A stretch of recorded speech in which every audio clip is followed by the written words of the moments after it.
I want you to imagine you're at the end of the road. And you know you're at the end of the road. Just imagine, all you can do is relive your life.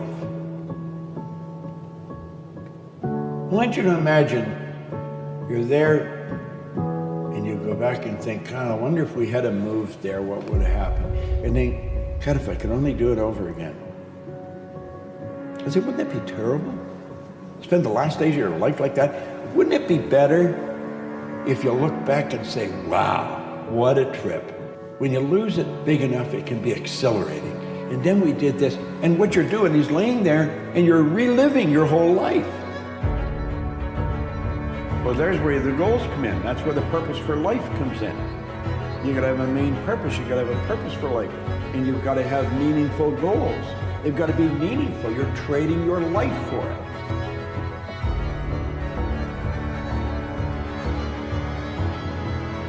In immersive experiences. So a lot of us today, we live in this world which is like 10 minutes a day. Do it for 10 minutes a day, everything will be great. And that is great. There's nothing wrong with that. And meditation, mindfulness, all these habits are the same. The more you immerse yourself, the more you get an experience that stays with you, the more that you can live with that experience and keep going back to it for 10 minutes a day. So I really believe in immersive experiences.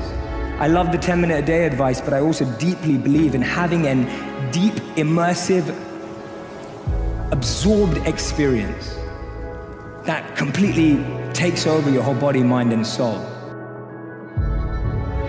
The biggest one I would say is never pick the easy road. Never. Never. And it always goes back to kind of the hero mentality. Never pick the easy road. Ever in your life.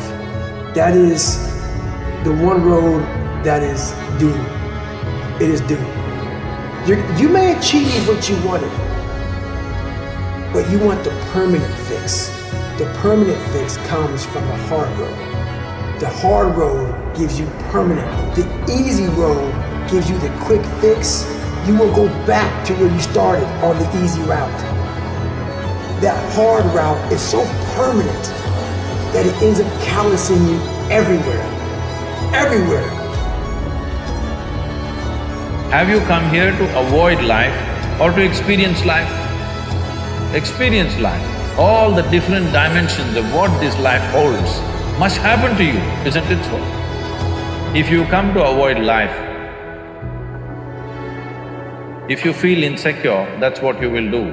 You will try to avoid life. When you're alive and try to avoid life, it'll cause immense misery. When you're alive, you live. When you die, you die. Don't get up from the dead.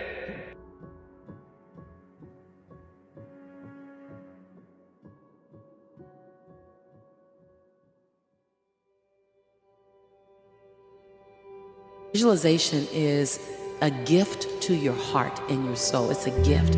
Because if the idea is the seed, visualization is the fertilizer. It's the fertilizer. Because when your thoughts are connected with an emotion, see, you visualize yourself winning and you would feel all the emotion that came with that. And all you're doing now is you're not chasing a foreign emotion. You know the feeling, and now you're just doing what's necessary to get back to that feeling in real time. And it's real important in the visualization, you can't see it over there. You have to see it right here. You gotta feel it right here, like I am. It's all I am. I am. I am in my dream home. I am in my dream relationship. And then unpack what that looks like. But most importantly, unpack what it feels like. And when you have that emotion in this moment, all of a sudden you stir up something that I don't think will ever go back to sleep. It'll go, okay, let's go get that. Is that it's a mix of pain and pleasure, and that's what makes it so powerful. The idea of our mortality is obviously very painful, right? What could be more painful? But the idea of transforming that into something beautiful, into something enlightening, into something that kind of fills us with a much different spirit, which motivates us to get something done, which makes us appreciate what we can look at. We're alive and the sky is blue, and you know, and all that. So mortality has this ability to sharpen our senses, to sharpen our appreciation of life, and that turns the pain into pleasure.